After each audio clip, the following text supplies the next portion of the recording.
Hello, everyone. Welcome to Festival Musimagem. I'm Alex Pfeiffer, composer and Musimagem board member. We are presenting today the panel, The New Generations of Film Scoring Composers, and we are glad to have with us the guests Pinar Toprak and Mikael Carlsson. Welcome, Pinar. Welcome, Mike. Hello, hello. Hi. It's great to have you here. We're really happy. And I would like to make a short presentation about you to our audience. So before we started, Pinar Toprak was born in Istanbul, Turkey. She has done music for more than 40 feature films, such as Slumberland, The Lost City, Pixar animated short Pearl, and Capitã Marvel. She also made music for video games like Avatar, Frontiers of Pandora, and Fortnite, television series including Krypton, Stargirl, Macmillions, for which she was nominated for an Emmy. Her music features a wide range of genres and instrumentation, from orchestral music to electronic and jazz. She also earned an ASCAP Shirley Walker Award and also 3 International Film Music Critics Association Awards. Mikael Carlsson was born in Halmstad, Sweden. He has composed several pieces of choral music, original score music for a number of Swedish television shows, and he has composed library music for British company Cinephonics. Mikael runs the concert production company Soundtracks Live, which brings film music to concert halls all over the world. He also launched his company MovieScore Media, which has produced over 300 soundtrack albums featuring original score music from films and television series. He has worked with composers like Marco Beltrami, Dario Marianelli, and Ryan Shore, with whom he produced the album The Shrine, which was nominated for a Grammy for Best Score Soundtrack for Visual Media. So once again, welcome, Pinar, welcome, Mikael. And I would like to start with one question. I'd like to know the beginning, when you started your first experiences with music. I'd like to know, how was it? Which one of us is going first? Pinar, please. You go. First starts, honestly, I don't really remember because I was quite young. I started, I guess, fiddling around with, playing piano by ear, like around the age of 3 or something. And then my father thought, well, maybe she's got something. So he signed me up for the conservatory exams when I was quite young. So that's just kind of been, once I got in, that was my life. I don't really remember. I don't have a memory of not being a musician, actually. So that's how it started, and then film music came along with that as well. I grew up with especially, I mean, my father was a huge influence because he was in love with Hollywood films, and he would tell me all about different actors, different directors, and I have these memories of who Humphrey Bogart was. And I was like, I don't know, just all these actors and filmmakers that he loved. He kind of, and a lot of Westerns. I watched a lot of Westerns, and I just fell in love with, and I started noticing the power of film music, because I was already in music, but there was that moment when I realized, oh wait, the film is really giving me these feels because the music is doing that, and once as a kid I made that connection, that it just that was kind of it for me. Of course, there was a lot of hurdles.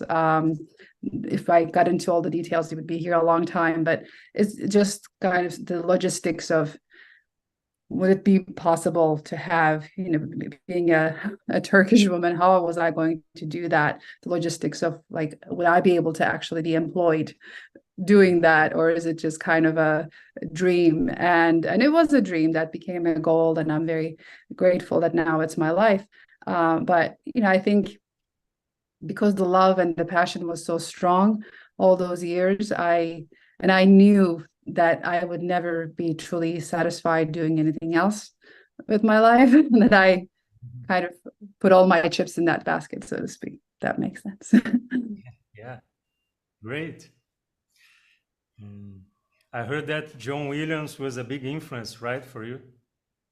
Absolutely, yes. John Williams was a huge influence, still is. Ennio Morricone was a huge influence. John Barry. There are so many. Alex North. I mean, it's the list goes on and on and on. Once I started realizing that connection, and I kind of went on a quest of discovery. And John Williams was, I would say, the very first composer that I really became aware. Oh, that's awesome. What about you, Michael? How was the beginning? Yeah, I think my father was a touring musician when I was a kid, and I just used to follow him on the road, basically. And I always thought as a kid that I was going to be a drummer. Oh. Because I was sitting in the lap of the drummer in the band during the actual concerts or when they were on stage. That obviously never happened because my father changed career, but I discovered music very early on because of that, and I got very interested in classical music as a thing I rooted for very early on. We had this, in Sweden in the 70s and 80s, we only had one radio channel, and they played some classical music, and I was into Ravel very early on, and Mozart and all that stuff. I have a very vivid memory of the first time I was brought to tears by music, because it was such a profound experience, and that was Mother Goose. Ravel, which of course is written basically for kids, so it really touched me deeply. And then later on, my father went to the cinema, and he went to see Close Encounters of the Third Kind, and he bought the LP, and he could play the LP for me and my mother over and over again and explain what happened to the images and the story. And I think that had, a way of affecting me in terms of my interest for film music, and my passion for that grew from that. Otherwise, as a composer myself, I haven't written a lot of. You mentioned that I had written some television music, but that's very little. I did some reality shows and stuff like that. I really didn't like it, actually. And at the same time, I discovered choral music. So I've written a lot of choral music and music for concert and for service on the church. So that's what I've been concentrating on as a composer. Otherwise, it's mostly my label, the MovieScore Media label, where I put out one of Pinar's first albums, for instance, 13 years ago. It's my day job, basically. That's it. Yeah, and really beautiful choral music. I was listening to it. Thank you. Amazing. Thank you. So you mentioned about MovieScore Media. So could you tell us a little bit more about? I read in your website that you say that music originally written for visual media can be reshaped and refined into a piece of art on its own album form.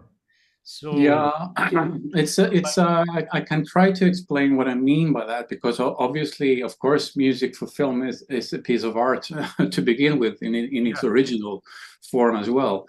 Don't mean to imply that it's what do you call a jewel that needs to be brushed up. It's not what I'm saying, but usually you have to make film music really stand on its own 2 feet and make it interesting on its own without the images. It needs to be a little bit reorganized and perhaps some composers like to remix their music, even go back to the studio and maybe bring out different instruments than you can hear in the cinema. It's a different process from writer to writer, from composer to composer.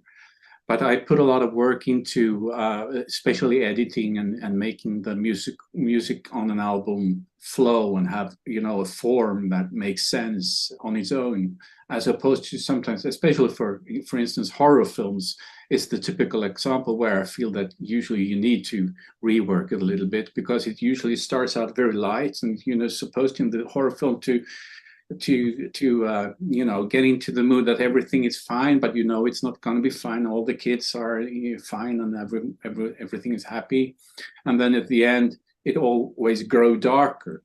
And sometimes on album it really just doesn't work that way, as a music on its own. Yeah. Just one example. Yeah, totally understand. And Pinar, what do you think about when you get to the album? Do you think like in a different way, or you try to make the same thing with the movie? How do you work in that field? The important thing is to provide a pleasurable listening experience. So that means, that there might be cues that are just way too long, or they get a little bit too repetitive, and kind of we know that it's not necessarily, the meat of the cue, or it's not. There are certain things that we do obviously in the film because we're storytelling the film, and that's the most important thing for that purpose. But for the album, it just needs to be a pleasurable experience. So we do edit out repetitive things, and if they're like really short cues, we try to make it into longer cues, rather than you don't have this like 30-second thing that's just, I think, in a film it works, but not in a soundtrack experience. So those are the things that we think about. And I have to give a shout out to my music editor and score coordinator, Shai Rozo, because over the last few years we've been working very hand in hand. And even for the Avatar video game, which just came out a few days ago, the soundtrack came out on Friday. I did not envy his job at all, because his job was to first curate, okay, this is the first pass, and that's always the most difficult, because after you have this colossal amount of work, how do you tell that arc of the story, and select the ones that really mean something, and you don't want to leave anything behind, but again, you don't want to get repetitive. So and he did a fantastic job. I think I only had very minor notes, and that was a about 2-hour long soundtrack experience. So it's a lot of work, and same thing with any film soundtrack as well. We just want to make sure that it's because I fell in love with film music, obviously watching films as well, but then reliving them with the soundtrack. So you still want to be able to make sure that those film scoring fans, their soundtrack fans, they're able to experience the heart and soul of it from start to finish, all as though they just watched the film. Yeah, it's really a hard work to select what you have to put there, what's important and what's repetitive. That's hard. Absolutely. I have just one example there. I'm working on an album now for a film that comes out in January, where there's a typical this shape that it goes from light to dark. But really, to be really frank, the interesting material is the dark material. And there's a theme there that arrives half through the film. That's sort of a film noirish, very stylish theme. And I wanted to put that first on the album, and the two composers on the film, and they were open to that, because they identify that melodic quality of that cue. It's a theme. You can even name it theme from the title of the film. It's that strong. But if you would just present the chronologically, you wouldn't. A lot of listeners would never even go through those 20 minutes to actually arrive at that beautiful little jewel that's in there through the film. So I think those things are important too. It's even as a producer that I'm also looking at it from a commercial perspective. It's actually important because a lot of people consume music in such a almost vulgar way, in a way that they just go on Spotify and I even do this myself. They skip through the first 4 or 5 tracks, maybe 20 seconds each. If there's nothing there, on to the next one, because there's so much new music coming out every week. So you really have to be careful about those things. Yeah, you're right. I hope so. I agree. And Pinar, you are the first woman to compose music for a big hero movie. And I read that you invested your own money to record a 70-piece orchestra to send your idea to the studio. And this score is amazing. I'm a big fan. Could you tell us more about the steps that led you to make the Captain Marvel music? A lot of steps. Because let's see, by the time the opportunity to demo for Captain Marvel came along, I was working in LA for 17 years, maybe a bit more already. And I'd done a lot of independent films and things, and sci-fi channel films, you name it. And then everything kind of happened gradually, and I didn't actually think I was going to get Captain Marvel. All I wanted to do was make an impression. I thought it's such a huge movie that there's no way I'm actually going to get it, but I want them to remember me for the next one. And before that, I had actually I really wanted to get Wonder Woman, and I didn't get it for multiple reasons. But I had done a demo for that one, which was all in the box. Actually, it's still on YouTube somewhere. I think I titled it like Echoes of Battle or something.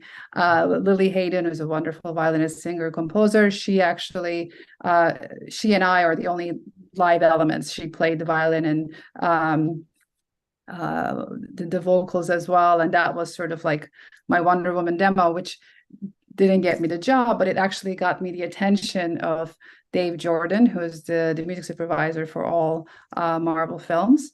And my agents also knew how badly I wanted Captain Marvel. I just kind of really put it out there in the world. I made my intentions clear, and I told them I just want a shot. I want an honest shot. And then I was really delighted when I was given the shot. And for me, that was already pretty amazing. And then I basically realized, look, I can't do the same thing I did before. I really need to tell them that, not only I can handle the electronic side of things, but I have an understanding I can handle a big orchestra. And also I wanted them to know that I know the story of Carol Danvers. And I wanted them to know that it's coming from a place of passion rather than me just wanting to get a big gig, if that makes sense, because I was actually a fan. And so I invested my own money, and it was quite secret. So I couldn't tell anybody what we were doing. The pieces were called Demo 1, Demo 2, and everybody was wondering what this was. And so I hired an kind of EPK crew, video crew to shoot that, me conducting the orchestra. And then I did another video in my studio where I just talked to the camera like a casting video almost, and telling them all I'm envisioning for Carol Danvers, basically. And because again, I wanted them to get a sense of me rather than just listen to a stereo MP3 of the music. And I think because when they're hiring you, they're not hiring just you, the composer, they're hiring you with your passion, with your energy, with everything that you bring in, because you're coming on as a collaborator. So it's a lot more than just the music, because to be honest, I think there are a lot of very, very talented people that are able to do it. So I think why does someone get hired over other is generally compatibility for the project. So that's what I did. I sent it off. But again, I didn't actually think I was going to get it. I just sent it off thinking I'll make an impression. And then I believe it was a couple of weeks after I got a call, and I am not kidding you. It was like a movie moment. I literally lost the feelings of my knees and I collapsed on the floor because I didn't actually think it was going to work. And that definitely became a turning point in my career where things went upwards. May I ask you something there, Pinar? Just a quick question. Was the demo that you did, was that the actual theme that was used in the film later on, or was it just, some kind of action stuff that you wrote, or what kind of music did you demo for them that you recorded with orchestra? It was, so the theme I actually wrote after I got hired. But actually parts of that original demo is still in the film. When she's escaping Hala just before the blockbuster scene and that whole sequence, a lot of that I had actually, snippets of it changed. Like there was actually this one moment where I had this almost like a heavy metal thing going, like with the doors opening. It was like really, it was kind of gutsy. And way after I got hired, we were in a meeting with the director and everybody, and Anna and Ryan actually said, look, the fact that you actually put like heavy metal in the middle of that scene, like we love that. Obviously, we're not going to use that, but it showed that you were not afraid to have fun and to, and I still kind of liked it. It was a cool moment. It was just a snippet, but there were a lot of moments from that demo that we actually did keep in the film. Cool. And what about the electronics? Like, it sounds amazing, the orchestra with the electronic sounds. How did you work with that? How was this process? I knew from the start that I wanted to differentiate the worlds, basically, and everything that happened in Hala and whatever happened on Earth. So that to me was a very conscious decision from the very start when I first read the script of the film. So there's just a ton of sound design and a lot of synth patches made specifically for the film, and I really loved. And even though I have done a lot of orchestral music, and that was my first start. As I grow older, in my old age, I'm enjoying really the possibilities of fusing all of those things and not having any limits of what the orchestra can do, what the synths can do, and Captain Marvel was one of the films that I really felt like I could embody that and kind of stretch the limits of that hybrid score. Oh, that's great. Yeah, and I think they can complement each other, right? Because there are some people, like more traditional people, like, oh no, electronics, no, just acoustics. But we live in an area that we have all these sounds with us every day, right? So we have to incorporate this. I think it's not even about we have to. I think why not? If if you have all those colors available to you, why not use all those colors where appropriate? There are times it's not appropriate. It would be weird to have an analog synth. I don't know. If you're doing this, I don't know. There's so many situations where even then I feel like could figure out a way to use it. But I just think that they're all colors, they're all options, and they're at the kind of the mercy of the filmmaker and the composer to collaborate and create that soundscape and figure out what the right world for that project is. And for example, like even in Avatar, a lot of this, for RDA, which are technically they're humans, right?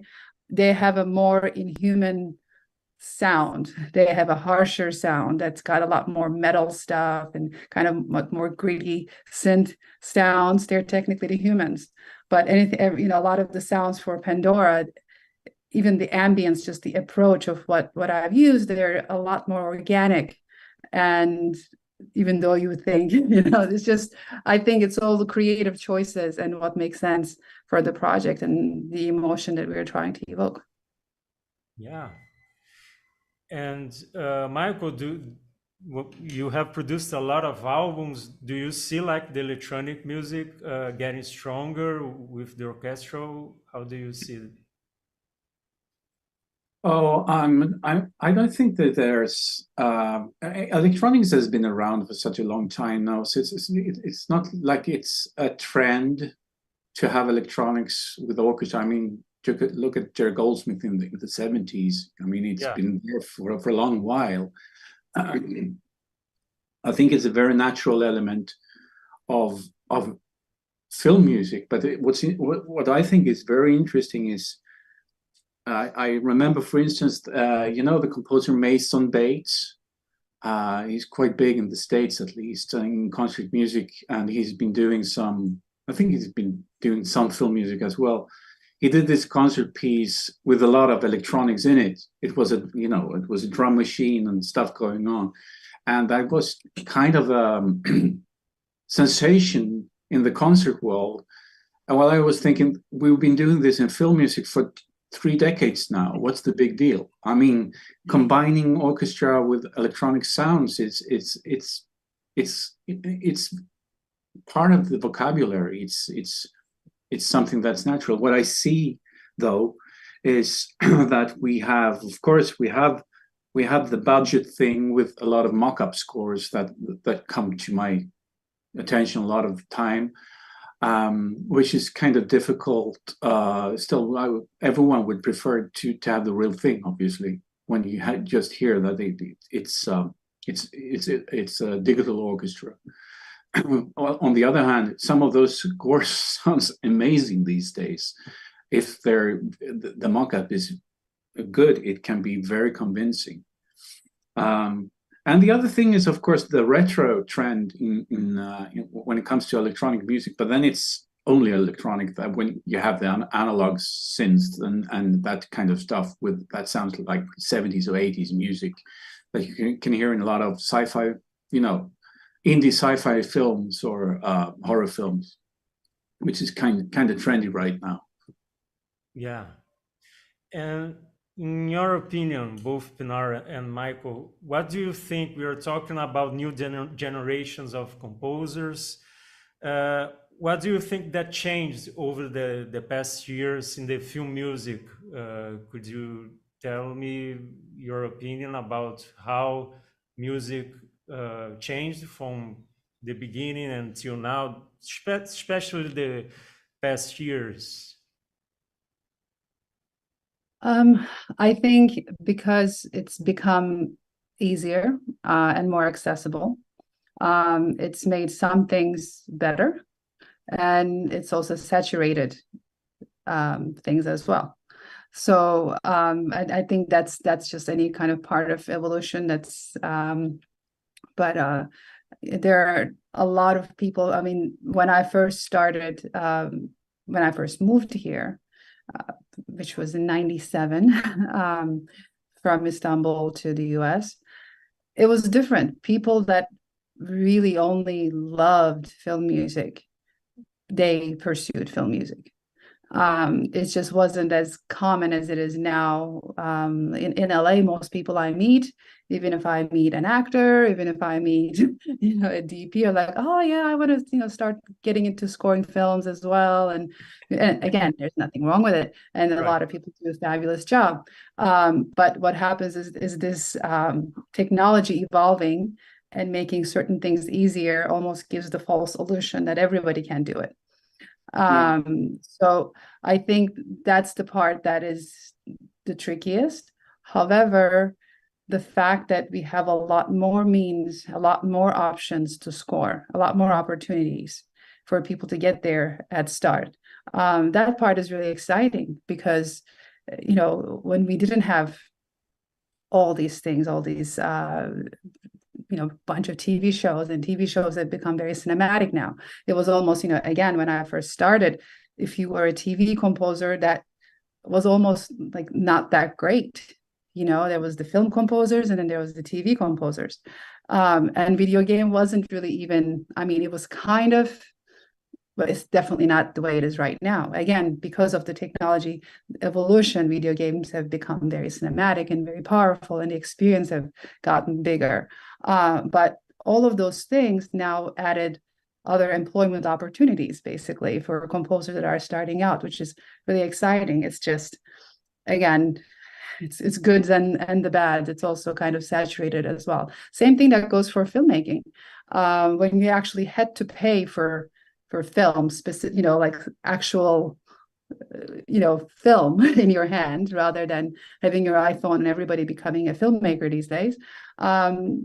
It's different, and only people that could actually invest in film making properly really developed that, because it took quite a bit to gain that knowledge and expertise, and the same thing with music. So goods and bads.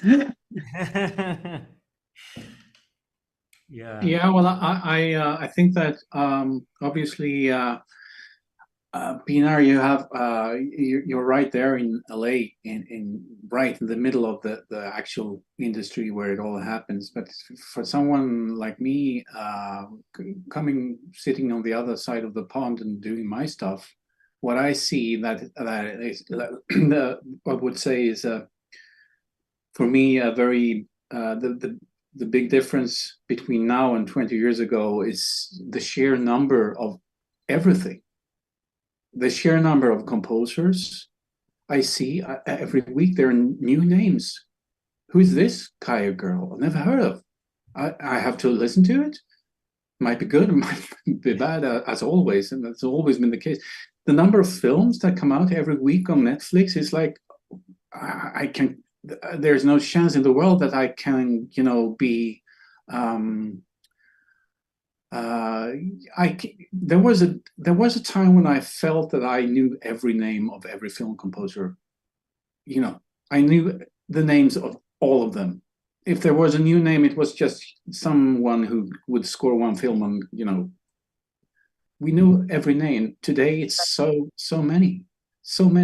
And every week there are new names popping up, and there's a lot of film composers these days who are not film composers. They are actually musicians who are hired to do the music for a film, but they are, musicians either in the classical world, or they are from the pop world, or they are indie artists, and they're scoring a film. Maybe that's the only film they will score, but there's so many people doing films these days, and I think that quite a lot of them are actually not interested in film music as the big thing for them. I think it's music, and being able to apply their artistry to a film could be very interesting for them. But a lot of the film composers that we love from way back, and the ones that we follow and love today, they seem to share the same passion for film music as we as fans do, which might be a difference, I think. Yeah. And also, we were talking during the festival, we had a talk about how technology, as Pinar was saying, changed everything, like with temp tracks and also the samples. For one hand, it's easier for you to communicate with the director, but on the other hand, the creative process can be like really hard, and we end up sometimes with really similar film scores, and that's a danger also. Again, it's good and bad, as Pinar was saying, right? Absolutely, absolutely. I mean, ideally, again, if you're dealing with a filmmaker who is in the field of filmmaking for the right reasons and is a good storyteller, then that makes the relationship between that filmmaker and the composer that much more special and unique as well.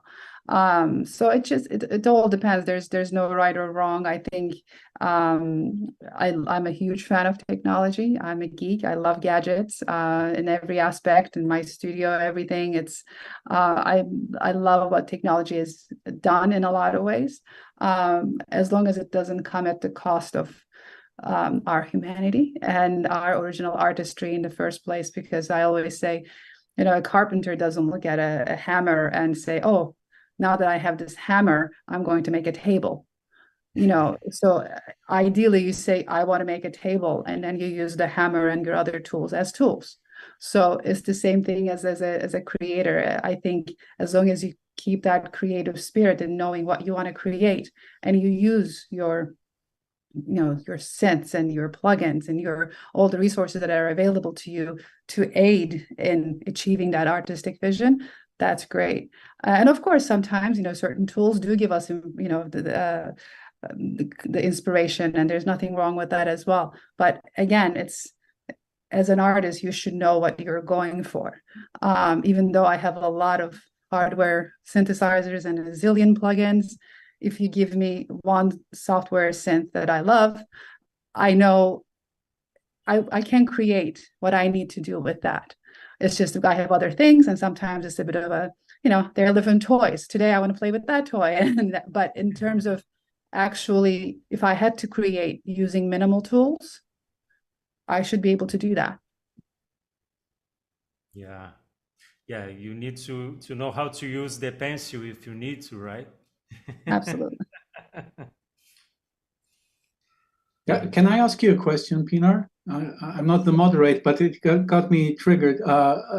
What you just said, and what you said as well, Alex. That I wonder if you feel that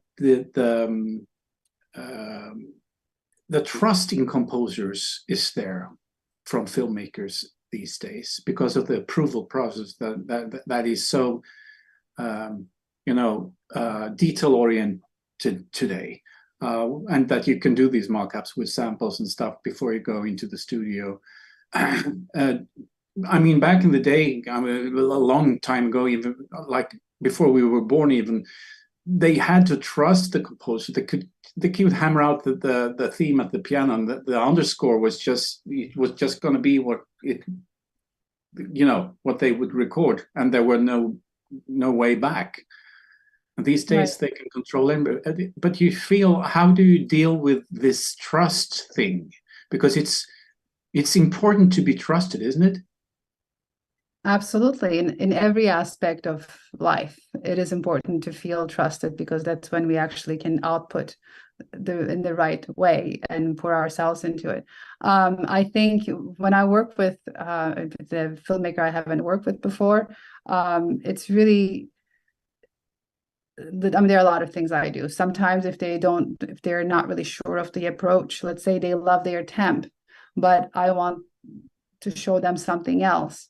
Rather than just giving them what they want, I also give them another option that actually shows my approach to it. And ultimately, they're the filmmaker and they can say yay or nay. But that opens up the conversation, that tells them, that shows them that I am a team player and I'm part of their creative process, and I'm there to create the best, to help create the best story, hopefully, for what they're looking for. So when you come from that approach, it puts their guard down. It actually makes them feel like this is a collaborative process. And so there are different ways of doing that. And some directors are very set on what they want, which is great. Also, it can be great. The tricky thing right now, I think, is beyond the director. Sometimes, depending on the project, you have other producers, you have the studio, you have a lot of different notes. So managing everyone's expectations and finding a common ground it's tricky. You know, there's a book I've been reading recently, and it said something about we can study medicine, but being a doctor involves, you know, so many other things. You know, the interpersonal relationships, understanding of the entire system, and all of that. And it's the same thing. We can study music theory, we can be great at the craft, but ultimately having a career depends on these interpersonal relationships and understanding what people mean, because everyone gets a little heated. They're all artists and they're all trying to create something special. So, you know, I'm also a mother of two teenage boys. I know how to deal with you know, spikes of emotions, I think. So it's really about kind of management, psychology management. And that's the main thing with trust. And sometimes it works, sometimes it doesn't. You know, it's just like a relationship. Some relationships really click, and sometimes, for no fault of anyone, really, some relationships don't work. Yeah. Do you have time for another question, or Pinar, you have to go? I'll take one more, and then I have to go back to a recording session. I'm so sorry. Oh, okay, no problem. And I would just ask to if you could speak a little slower, because we're not having the translation anymore. So I will translate in the end when you answer it. So because our translator is drinking a little water, so I thank you if it's possible. Okay, no problem. So film composers are mainly male still nowadays. However, it seems that it's starting to change. We had yesterday a panel just with women composers, and Pinar, it's a great example that this is changing. Do you think it is possible to achieve equality in this business? I will just translate this question, and if you can answer it, and then I will translate your answer. Então, o que eu perguntei é que hoje em dia os compositores de música para filmes são, na sua maioria, homens. Mas isso está mudando. Nós tivemos ontem uma mesa com várias compositoras. A Pinar é um exemplo de compositora. E eu perguntei se é possível a gente conseguir atingir igualdade, né, tendo mulheres e homens compondo nesse negócio. So please, Pinar. Yes, it's absolutely possible. Not only it's possible, it is the reality, because we are all equal. The only thing that would not make us equal is our craft, our talent, and our willingness to work at our craft, just like in anything. And the more there's examples, and it's just things don't change overnight. And this is a huge topic that I don't unfortunately have the time for, but it's happening already, which is wonderful to see. And when I was growing up, I didn't have a lot of examples to look up to. There was Rachel Portman. I was aware of Shirley Walker way later, actually, which was sad, because once I discovered Shirley Walker, I was embarrassed that I didn't know of her earlier. She was incredible. But that was it. Maybe those two that I was aware of growing up. So hopefully now little kids growing up in different parts of the world can have more examples, and if they tell their parents, this is what I want to do, they're not going to hear from their friends, no, it's not possible, how many do you know? Well, they can say, well, there are actually quite a few. So it's, again, it doesn't change overnight with one generation. I think we are on the right path, and I'm optimistic. Então, a Pinar disse que a igualdade, ela na verdade é uma realidade, né? Tanto homens quanto mulheres são capazes de fazer a mesma coisa, né? Mas isso ainda não é possível atingir agora. Não é possível também a gente mudar as coisas do dia para a noite, mas que estão mudando. Ela fica feliz de saber que estão mudando. Hoje em dia a gente tem um número maior de exemplos de mulheres compositoras. Ela, quando ela era, né, mais jovem, ela teve poucos exemplos, como Rachel Portman, Shirley Walker.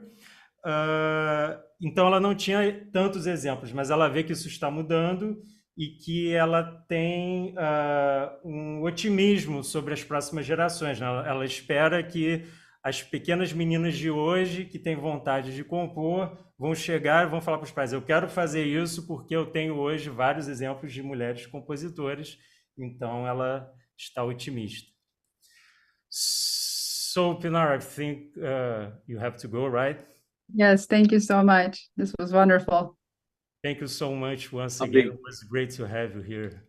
Thank you. Bye. Good luck with the session. Thank you so much. Bye-bye. Bye-bye. Good luck.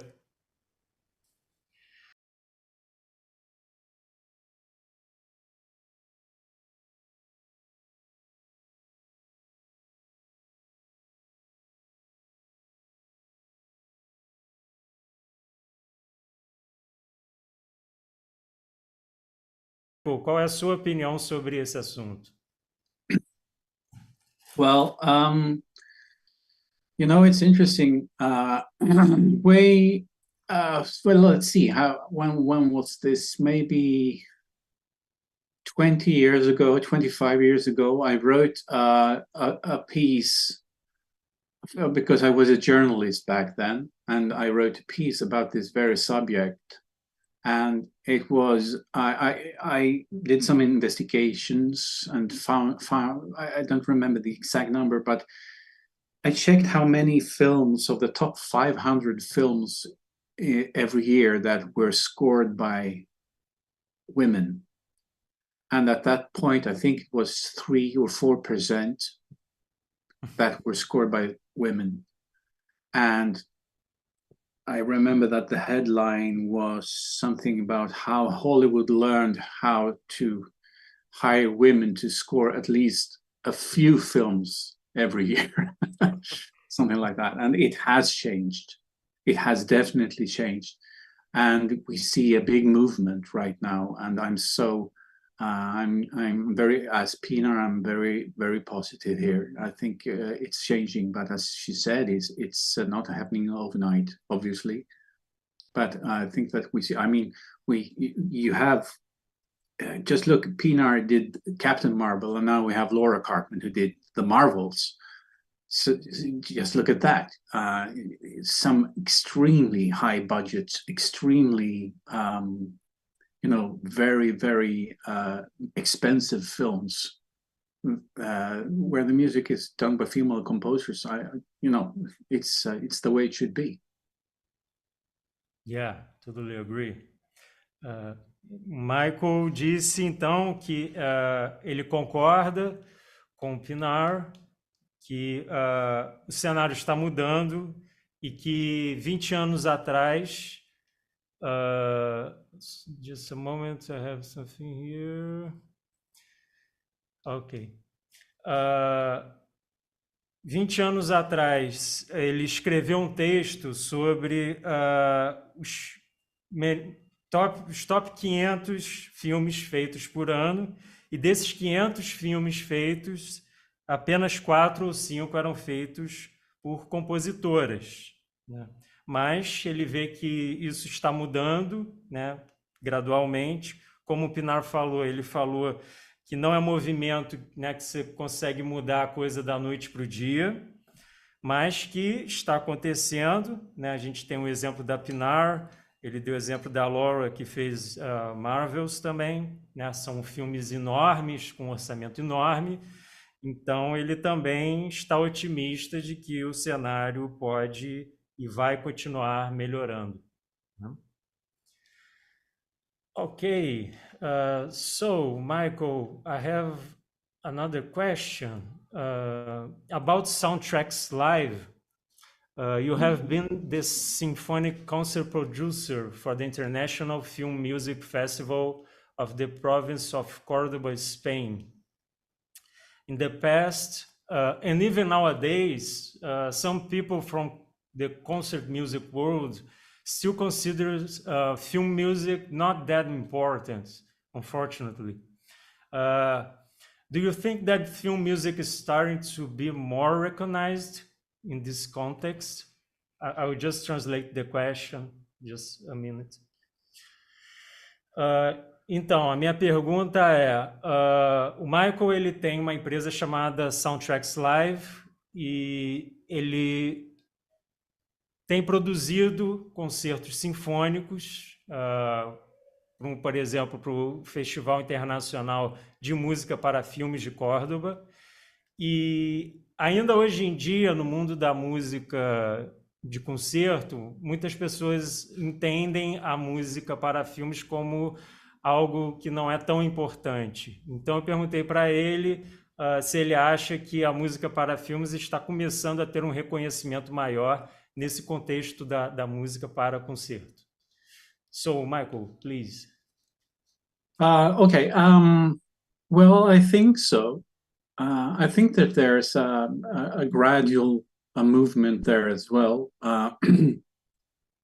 But it's very important to make a distinction between the kind of film music events that you are hosting yourselves, for instance, and the one that I was involved in Córdoba in Spain, or the big festivals in Krakow in Poland, or you know the one in Tenerife, Filmocité.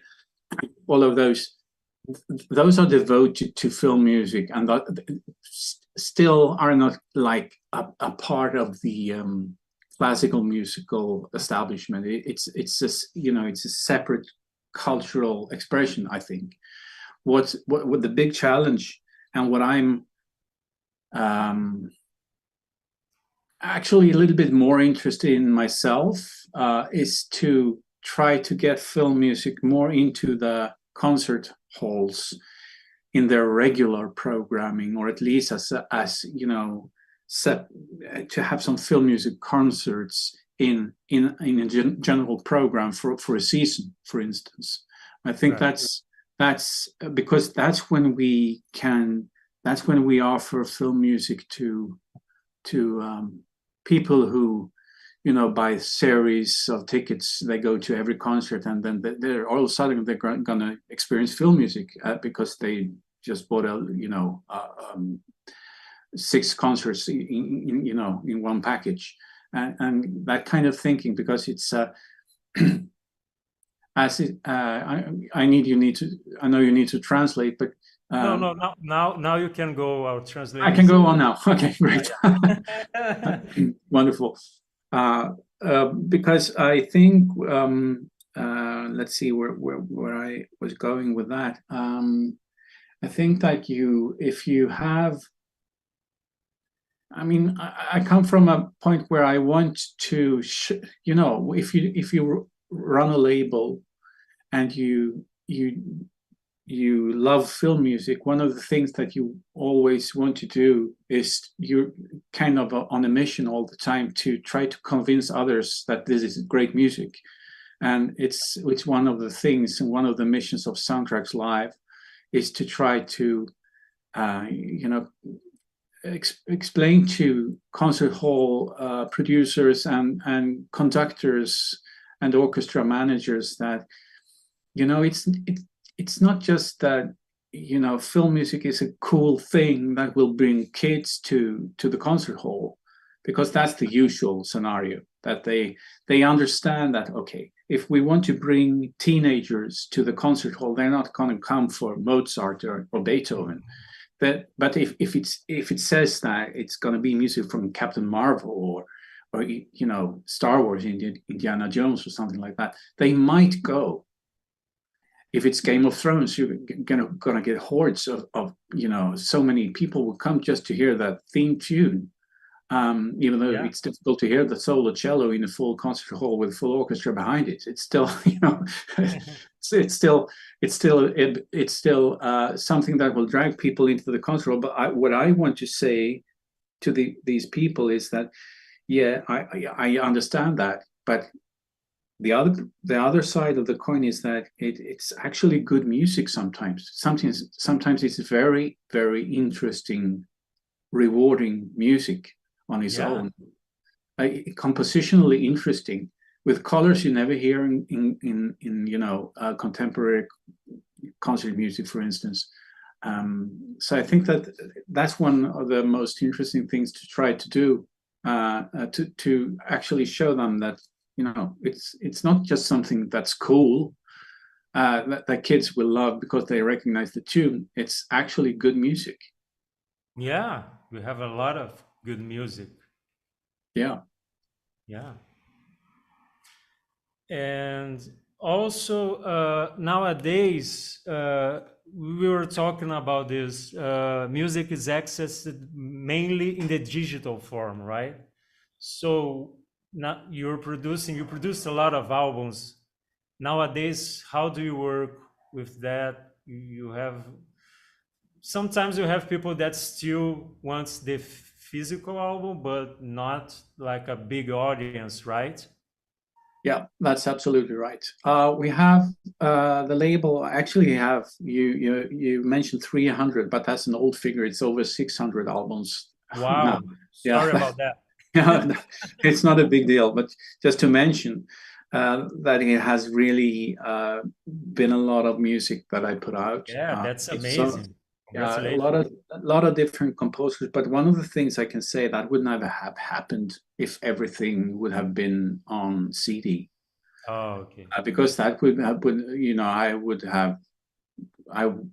would be bankrupt by now, because there's I have to say that thanks to the digital music revolution and streaming, with all of its faults and all of its problems with with the royalty rates that no one is happy with, and all of that, it has still opened. It's a revolution, because it has made it possible for us to make available music that otherwise would not have been available. That would not, it wouldn't make sense to release some music on physical media, because it would be too expensive. It would be too much of a financial gamble. Right. So a lot of the music and a lot of the new composers that I promote through the label, I can do thanks to the digital music distribution and that revolution. But as you say, there is still a small amount of collectors, basically, or soundtrack fans, that would prefer to buy the music on physical media. So since 2020, I quit doing CDs myself and began to sub-license some titles to other labels. Like I've been working with Quartet Records in Spain, for instance, on a number of titles, and we have a couple of CDs coming out early next year, for instance, of some older film music. Can't mention the titles yet, but I think you'll love it. For instance, from a pretty big animated films from the 90s. And that's what I do. And also since this year, since 2023, I've finally found a way to make it financially viable to make physical product of our titles available in the CD on demand format. Oh, okay. So there's a factory in Italy who make a beautiful CD on demand. They print them copy by copy, and they look absolutely amazing. They look like the real thing, Oh, that's great. Both the printing of the artwork and the actual CDs, which are CDRs, obviously, but they are very high quality, and I'm very happy with them. And it makes it possible for me to make the titles that are not, such big sellers, from up-and-coming composers, from smaller independent films, and make that available in the CD format for those who want it. Oh, that's great. Yeah, I personally, I still have like the CD player, especially for like the ones that I love, the albums that I still use it. But a lot of friends of mine, they're like, what? Do you have CDs? Still have? Yeah. No, but I mean, it's a personal thing. It's a personal preference. For me, I am very much into archiving stuff digitally. I have an enormous archive of film music digitally stored, and it's my thing. That's what I like, but I respect that people love their CDs. It's fine, Each to his own. Yeah. And another question about the concerts, when you have film music for concerts. Not always you have music that works that well in a live concert. So you have to arrange it, like Harry Gregson Williams was talking about this when he was here. Like he had to redo some arrangements because the thing wouldn't work that well live. So how do you deal with this when you do this kind of concert? I think it's one of the things that I do that I think we didn't mention before, is that I do a lot of arrangements myself. I've been doing a lot of concert arrangements for Marco Beltrami, for instance, and Terence Blanchard as well. Numerous, I mean, like dozens of concert suites and stuff for them. And what's very important is to understand that, first of all, at least for me, well, it's twofold, because the instrumentation in big Hollywood scores is usually not made for a concert setting, and the acoustics. Right. And usually, it's not uncommon these days that you record a film score group by group. You have the brass, and then you bring in the strings, and the percussion is not seldom just digital. And all of these things make it quite a bit of a challenge to make it work in a concert setting. I did an arrangement of the Christoph Beck's music for WandaVision, the TV series.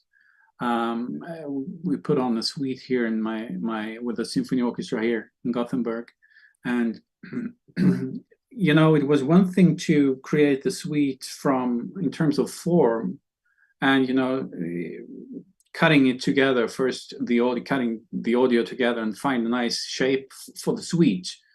But then when I got the actual scores from the studio, sorry, no problem. The main theme, I think, in WandaVision, it has like 3 or 4 overlays of strings, for instance. So basically what you hear on the soundtrack is a violin section of like 90 pieces or something like that. Wow. And here I am with, a 12-10 setting, 12-10-8 in the strings, and how to make that work. And of course, that's a big challenge, but it worked out fine. Oh, but all those things come into play when you do adapt film music for concert use. And that was, I can tell you, a lot easier earlier in the history of film music, because it was written for a well-balanced symphonic orchestra from the beginning. It was, maybe Bernard Herrmann's score were a little bit off the track sometime, but otherwise you had a perfectly normal orchestra. So you could just take the original orchestrations and play them in front of an audience, and it would sound great. Today, it's a lot more work, and there's a lot of work which I find to be extremely interesting and a lot of fun, is to translate electronics and MIDI stuff into an orchestral setting. Oh. So I've been doing this a lot with Marco's music, for instance, where he's got some subtle effects, sounds, in the original soundtrack that can be recreated using, effects like, bowed crotales, or having vibraphones with bows from, a lot of that stuff. He had, we did one thing I did in Ghent at the soundtrack World Soundtrack Awards was he did the score for A Quiet Place, and he's using a lot of these glass harmonica sounds. That sounds like, with the finger on the wine glass. Right. And I actually used that because obviously when he recorded it, it was probably just, some kind of sample in the library that sounded great. But in the concert, we actually did that with tuned wine glasses. So there was one of the percussionists who played these sounds, and they had to put 1,000 microphones on that and amplify it a lot to make it, otherwise it's such a tiny little sound. But it was very much appreciated by the audience because it was something they never seen before or heard before. Yeah, really different. Yeah, so that kind of stuff can go into. I'm blabbering a lot here now, and I don't even remember the question. But as Harry confirmed to you, yes, it has to be adapted most of the time. On the other hand, what I do like is sometimes to simply just take. Sometimes you can take a spectacular cue from a score and just play it. Also. Yeah. Everything doesn't have to be adapted into, 8-minute concert suites. You can have that amazing final piece from a score that where the whole story comes together and, that big epic theme comes out and just play it. I was thinking about this recent score by Hans Zimmer, whose music is, very really difficult to have in an orchestra because there's so much electronics. But there's this final piece in this the Creator, that recent score of his, which I think is phenomenal. And just to play that cue, don't fiddle around with it. Just play it because it's so good. Sometimes you don't have to, rework things. I was able once to meet Beltrami at his studio in Malibu, and he's really inventive, right? Like he had all these different instruments and different sounds. I was amazed, and his studio is so different, like it's in the middle of the desert. It's like I thought it was amazing. Yeah, it is. Yeah, really unusual. Yeah, really innovative. And about again, film music nowadays, it seems that sometimes it's hard to find melodies in the music, except for some situations, and a lot of texture is going on. Do you think that sometimes directors, they are kind of afraid of the melodies because they attract so much attention to itself? Yes, I think so. But it's also a case, sometimes it's justified, to be honest. I love melody, of course. It's what we usually what we're looking after when it's the first thing that we look for in music because that's the way we're raised. I'm very interested in harmony myself. It's my first priority. But what happened is I think that there is a reason for for them being afraid of melody, and that is that they know and they just need to look at themselves, I think, usually, because we film viewers these days, they are much more sophisticated than they were in the 40s or 50s or 60s. We're much more sensitive to being manipulated in a way. Some of us love to be manipulated. I love to. It's why I go to the cinema. I don't want to go to the cinema and not be manipulated. Come on, bring it on.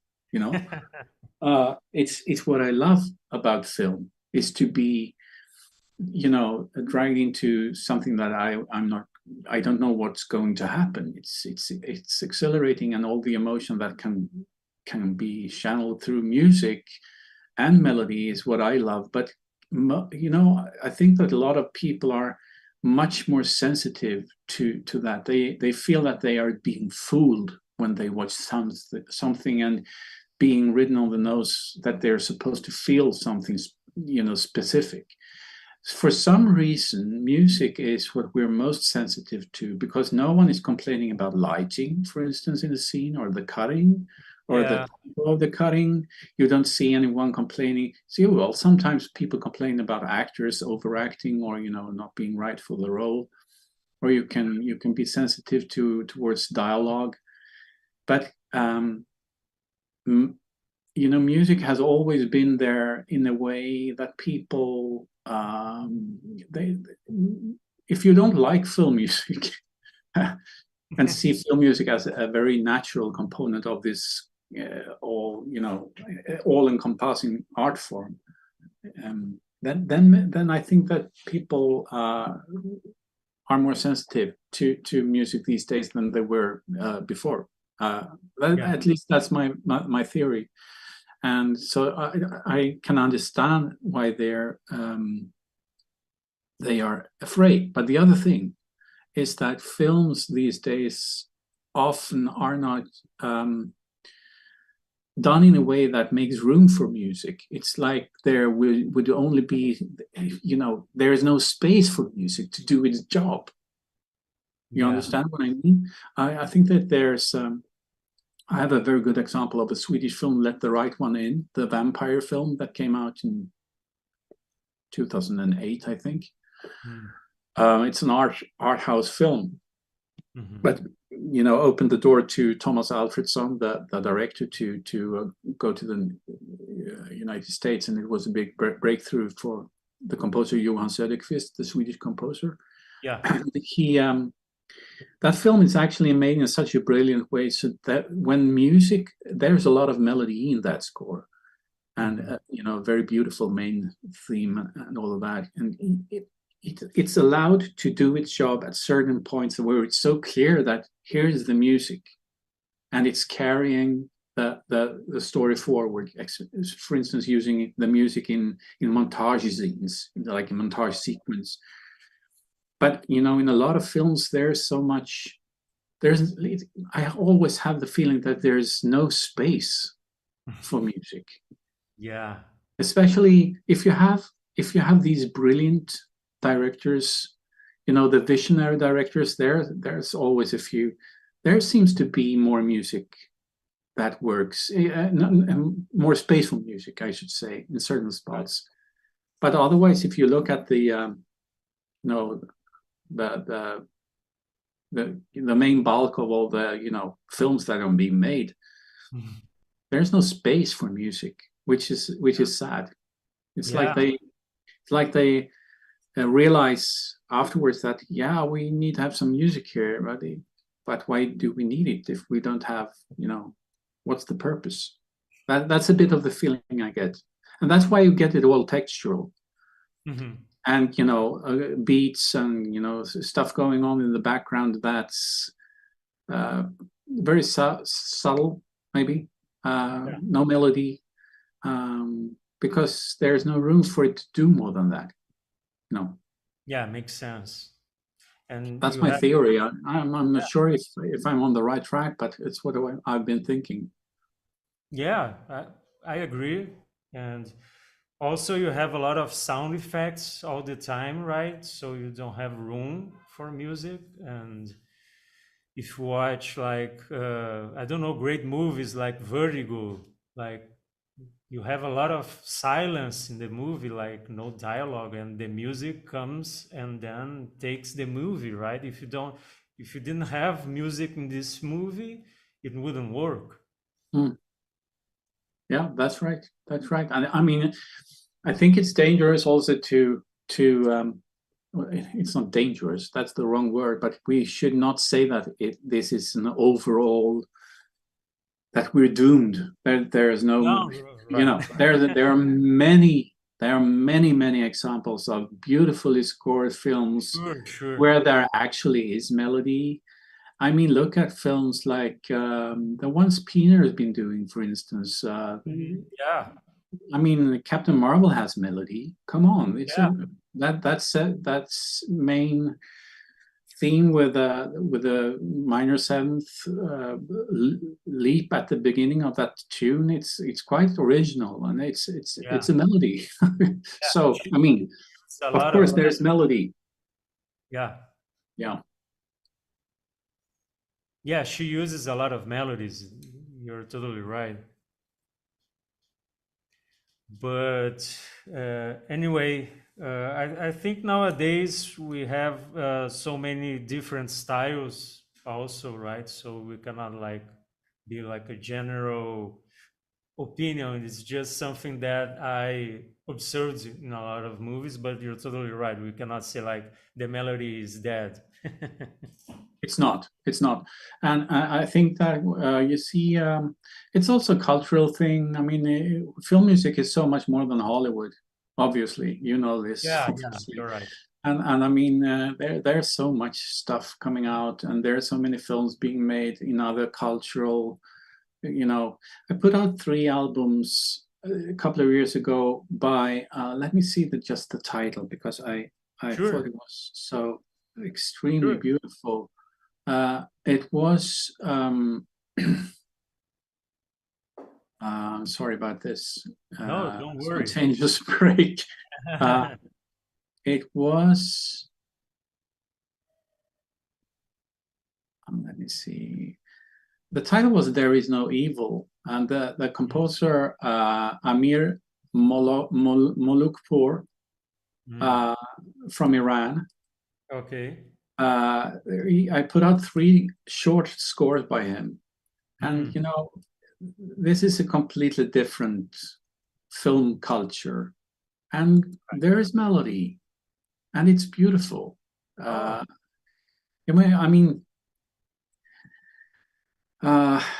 I'm quite, you know, one of the things that I see a lot online in, you know, fan forums is that a little bit of grumpiness when it comes to modern film music. But I think there's so much good music being written. There's always been crap written yeah, you're right. for films and for the concert hall and for any media or Yeah. any genre. There's always been 75% crap and 25, you know, that old equation people talk about. It's true, and it's still the same. Mhm. We have so much great music being written for films, and you know, it's why I still do it, because otherwise I you know, I would do something else. Yeah. You know, I'm optimistic, really. Oh, that's great. Mhm. Yeah. And what about choir music? How did you get into it? You compose a lot of choral music, and I'd like to know more about how you started with this. Yeah, I can explain how I started. I never sang myself, as you know, a lot of kids sing in the school or in the church choir. Yeah. In Sweden, I don't know how it is abroad, but I mean, there's a big choral tradition in England, for instance. It's very well known that guys like Harry Gregson Williams started out as a chorister Right. in his local church and all of that. Martin Phipps and, you know, all of these English composers, all of them sang in the church as kids. Yeah. In Sweden, singing in choir is a quite big movement, as you know, as a social thing to do. You know, to just meet friends and sing in the choir. Yeah.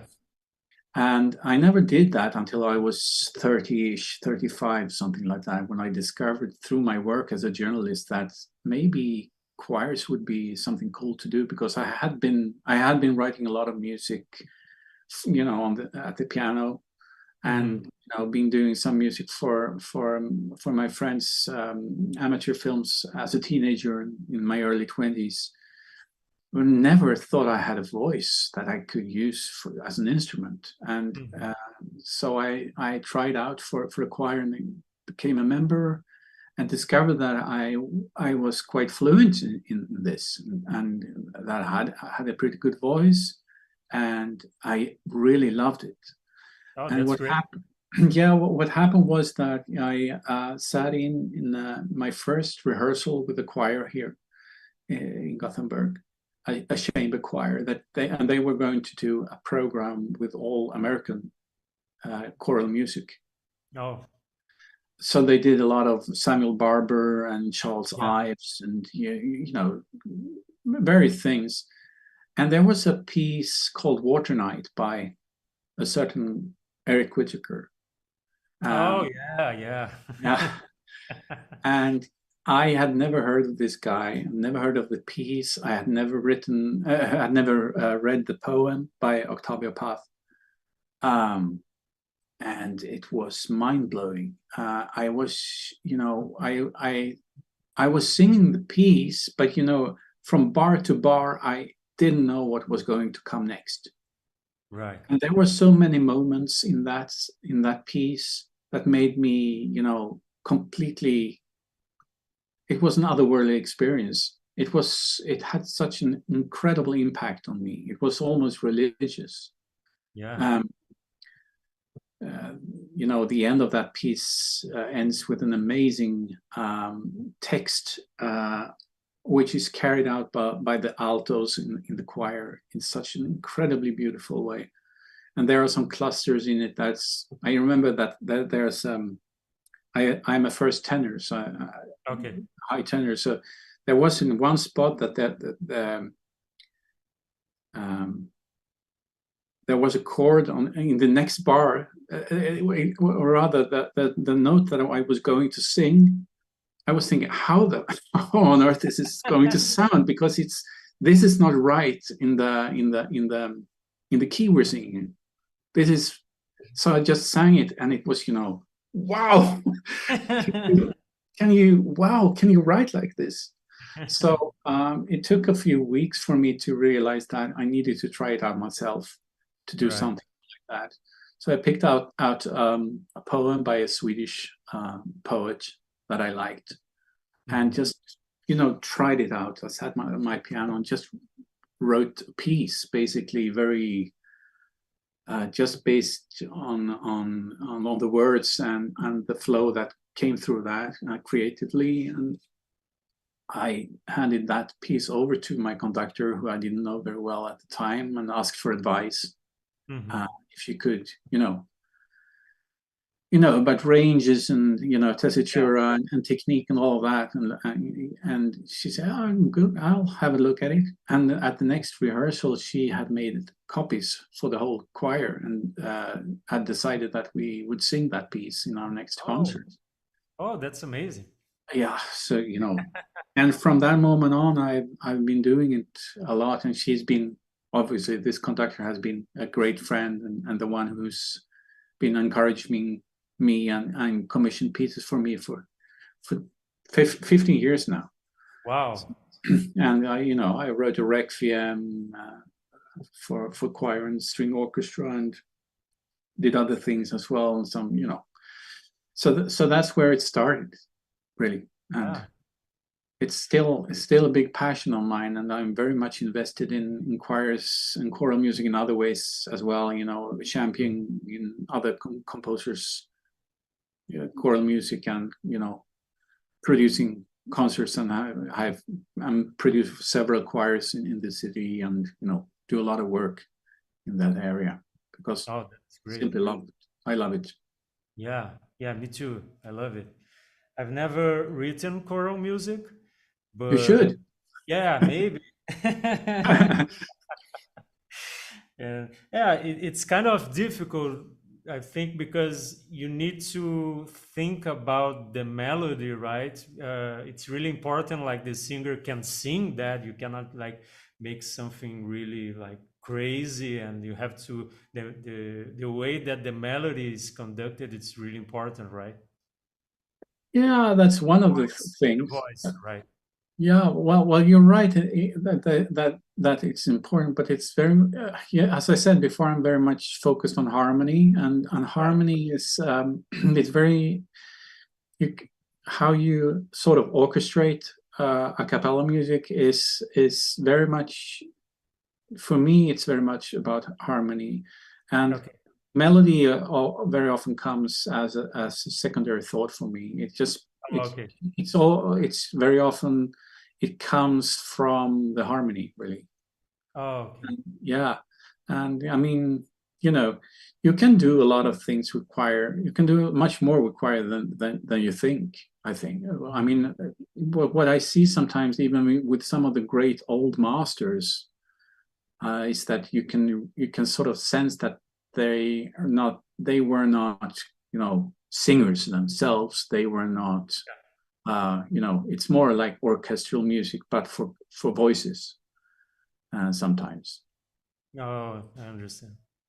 Yeah, but I mean, you have to know the voice. You should know where the breaks are in the voice for the different, if you're an alto or a tenor, where because if you write a lot for a tenor, for instance, if you write in a certain area, ranging from 2 or 3 semitones, and you have a lot of, for instance, very soft nuances in that area where the voice has a break for most tenors, then, or any other voice, it's going to be it's not that the note is high.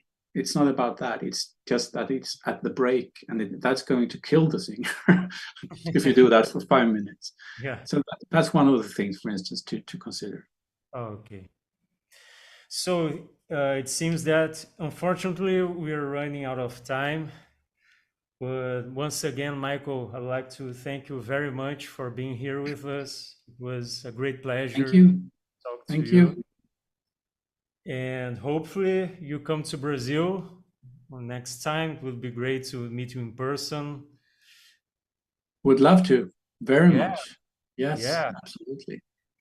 And I would like to thank once again Marcos, the Musimagem president, João Batista, who thought about this panel, and our guests also, and Marta, which did the translation for us.